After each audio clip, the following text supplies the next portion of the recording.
Welcome back, folks. The majority of Americans are in a financial bind. We've been reporting 60% of people in the U.S. are living paycheck to paycheck, according to the Lending Club. This affects each family differently, but there are some basic steps we can all make to better our finances.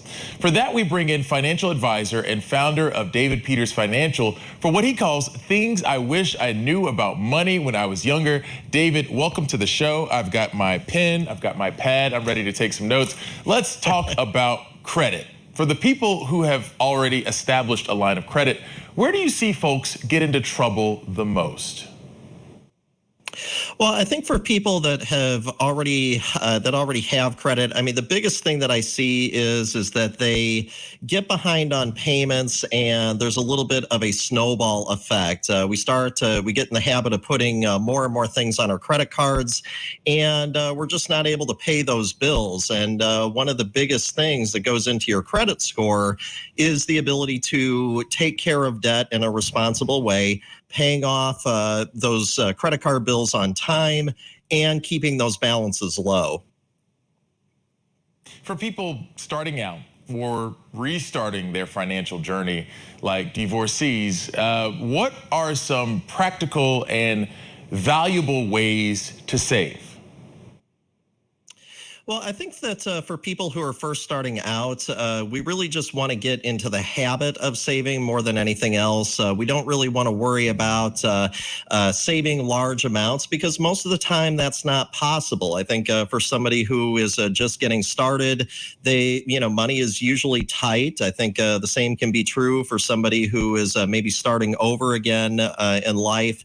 And so the key is to just make room on our budget to save something, and to do it on a regular basis. So do it with every single paycheck.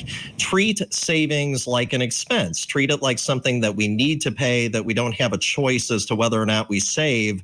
We just know that we need to save a certain amount with every check. And if we do that, then as we get raises, we can save more over time. It sounds like you're saying let your savings snowball as well, right?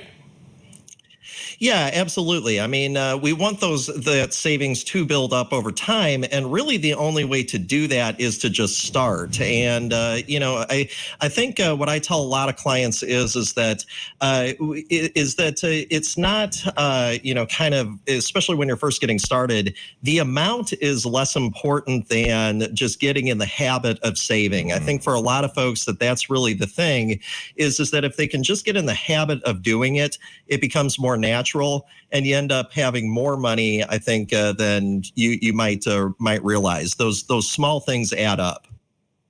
David, I like the idea of building a habit. I'm a runner, and I had to build a habit to do it, right? Because doing it right away was not very easy, and the same can be applied to your savings. I like the idea of restarting a financial journey, because we've all slipped up at one point of time or another. I have. How does someone go about resetting realistic financial goals, and what are some do's and don'ts for budgeting? Well, I think that is really the place to start, is with your budget.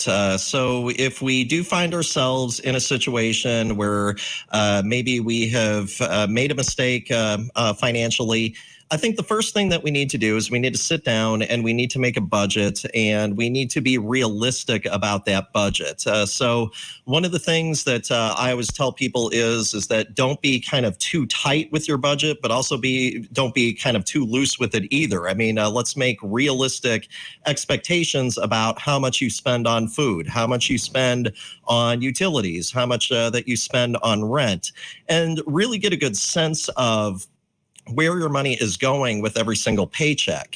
So once we have that, then we can start to rebuild. We can figure out where we can cut costs. We can figure out where there may be some opportunities to save more.